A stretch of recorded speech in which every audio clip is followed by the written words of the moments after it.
नवी मुंबईतील वाशी येथे सिडको एक्झिबिशन सेंटरमध्ये राज्य सरकारच्या महिला बाल विकास विभागाने महिला सशक्तीकरण आणि बालकल्याण या उद्देशाने एक विशेष कार्यक्रम आयोजित केला।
या कार्यक्रमात महिला आणि बालकांच्या कल्याणासाठी महत्त्वाची घोषणा करण्यात आली।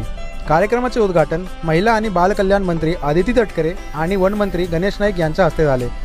आदिती तटकरे यांनी सांगितले की महिलांना सशक्त बनवण्यासाठी राज्य सरकारने अनेक योजना आणि कार्यक्रम सुरू केले आहेत। तसेच महिलांना अधिक सक्षम बनवण्यासाठी विविध प्रयत्न केले जात आहेत। गणेश नाईक यांनी कार्यक्रमात सांगितले की राज्य सरकारच्या मार्गदर्शनाखाली महिला सशक्तीकरण आणि बालकल्याणासाठी विविध उपक्रम राबवले जात आहेत। नवी मुंबईतील सिडको आणि MIDC मध्ये विकासाची गती वाढवण्यासाठी अनेक योजना आरंभ केले जात आहेत।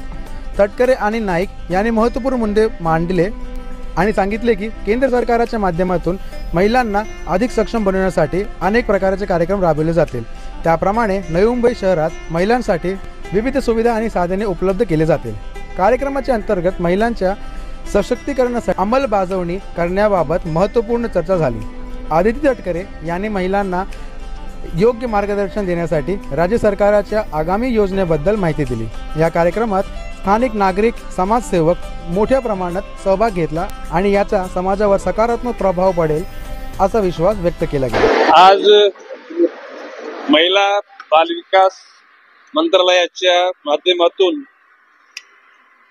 महिला विकास आर्थिक महामंडळाचा हा 50वा वर्धापन दिन आहे, म्हणजे सुवर्ण महोत्सवी दिन आहे।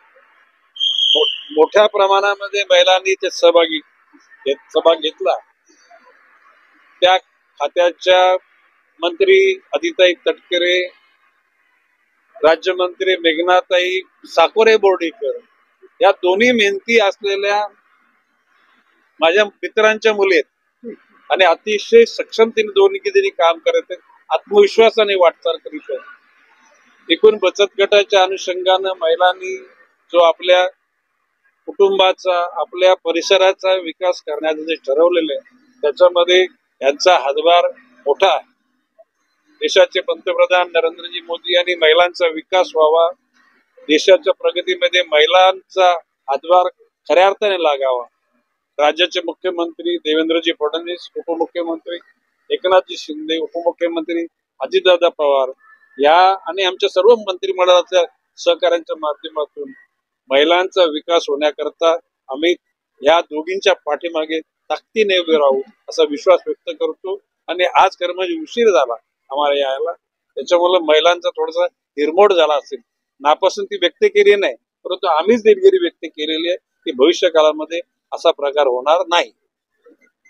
हे बघा, प्रश्न असे की हे महाराष्ट्र आता थांबणार नाही, ही टॅगलाईन आहे।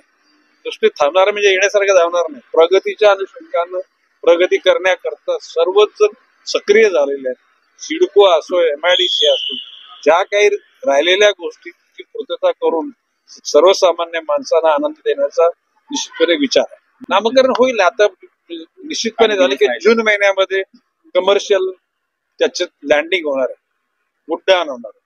त्यामधल्या कालामध्ये नामकरणाचा प्रश्न सुटलेला आहे, तांत्रिक दृष्ट्या करता थांबलेला आहे, तो होईल। बघा, आता प्रश्न असे की एकूण राज्याच्या जी जागा आहे त्याच्या 21% वन आहे. आज वनाची स्थिती निश्चितपणे चांगली आहे, परंतु भविष्य काळामध्ये वनाच्या माध्यमातून पर्यावरणाचं संतुलन राखण्याचं काम सुद्धा वनमंत्री म्हणून मी त्या ठिकाणी कुटुंब प्रमुख आहे त्या खात्याचं, आणि अतिशय आत्मविश्वासानं सर्व अधिकारी, वन पूर्ण अधिकारी आणि कर्मचारी निश्चितपणे सौंदर्य नुसतं काय म्हणजे हिरवगार नाही, खऱ्या अर्थानं वनसृष्टी वाढवणं आणि टिकवणं आणि जोपासणं याकरता प्रयत्नशील आहे. प्रश्न असा की आपल्या पुराणामध्ये म्हटले की आपल्या पूर्वजांच्या नावाने एक झाड लावा. सुदैवानं नवी मुंबईमध्ये 15 लाख वस्ती आहे नागरिकांची, परंतु 16 लाख झाड आहे. म्हणजे नवी मुंबईतल्या प्रत्येक माणसा गणित एक झाड तर झालेलं आहे. भविष्य काळामध्ये सर्वांच्या सहकार्याने जनसामान्याचा सहभाग ज्या गोष्टीमध्ये असतो तो कुठलाही योजना ती यशस्वी होते, आणि मला विश्वास आहे जनसामान्याला आम्ही विश्वासात घेऊन जनतेच्या सहकार्यानं वनाचं संवर्धन करू. हे बघा, भविष्य काळामध्ये आदित्य टक्के झाले की समृद्धी महामार्गाच्या सगळ्या ज्या ठिकाणी सेंटर आहे, ज्या ठिकाणी पेट्रोल पंप आहे किंवा त्या ठिकाणी कॅन्टीन आहे, त्या ठिकाणी शौचालयाच्या आसपास महिलांनाच अशा प्रकारची महिला बचत गटांना त्याचे सेंटर काढून द्यावेत, आणि हा प्रस्ताव त्यांचा आहे. त्या प्रस्तावाला मी त्या ठिकाणी पाठिंबा देणार आहे, आणि मंत्रिमंडळाला यांच्या या मागणीला दुजोरा देऊन महिलांचा विकास करण्याकरता निश्चितपणे राज्य शासन त्यांच्या पाठीमागे आहे, हे सिद्ध करण्याची ही वेळ आहे. मी 50 यशस्वी वर्ष पूर्ण केलेले आहेत आणि सुवर्ण महोत्सवी वर्षामध्ये पदार्पण करत असताना विभाग म्हणून आमच्या सगळ्यांचीच ही इच्छा होती की कुठे ना कुठेतरी हा जो संपूर्ण 50 वर्षाचा प्रवास आहे हा साजरा निश्चितपणाने केला पाहिजे. आज सर्व माता भगिनी त्याच्यामध्ये सगळ्या बचत गटातील माविमचे प्रत्येक घटक या निमित्ताने सहभागी झाले होते, आणि राज्याचे वन विभागाचे मंत्री गणेश नाईक साहेब, त्याचबरोबर माझ्या राज्यमंत्री विभागाचे माझ्या सहकारी राज्यमंत्री मेघनाताई असतील, प्रशांतजी असतील, आम्ही सगळ्यांनी आज कार्यक्रमाचं उद्घाटन केलं. पुढचे 5 दिवस ही प्रदर्शनी राहणार आहे. त्यामुळे माझी आपल्याला सर्वांना विनंती राहील की आपल्या माध्यमातून सुद्धा आपण ह्या माविमच्या उपक्रमाला आपण अधिकाधिक प्रसिद्धी द्यावी, कारण 5 दिवस जवळपास 140 स्टॉल्स जे या ठिकाणी आपण केलेले आहेत. आपण सगळ्यांना माहिती असेल की महालक्ष्मी सरस हे मोठ्या प्रमाणामध्ये आयोजित केलं जातं.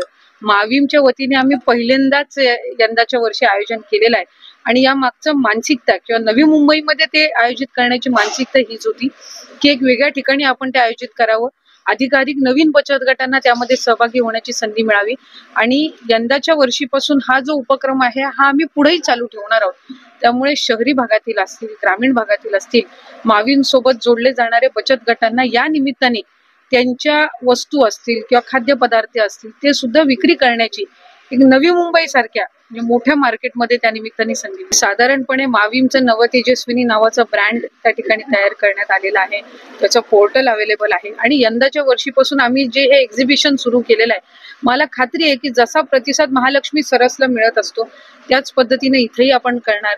इंटरनॅशनल एअरपोर्ट आपल्या इथे येते नवी मुंबईमध्ये, आणि आम्ही शासनाकडे ही मागणी केलेली आहे की माविमचा एक स्वतंत्र स्टॉल इंटरनॅशनल एअरपोर्टमध्ये असावा. आपण जर बघितलं तर इंटरनॅशनल वेगवेगळे जे एअरपोर्ट्स असतात, आपण ज्या वेळेला वेगवेगळ्या देशांमध्ये जातो त्यावेळेला तिथली संस्कृती, तिथली खाद्य संस्कृती असेल किंवा वस्तू असतील, याला तिथं प्रोजेक्ट केलं जात असतं.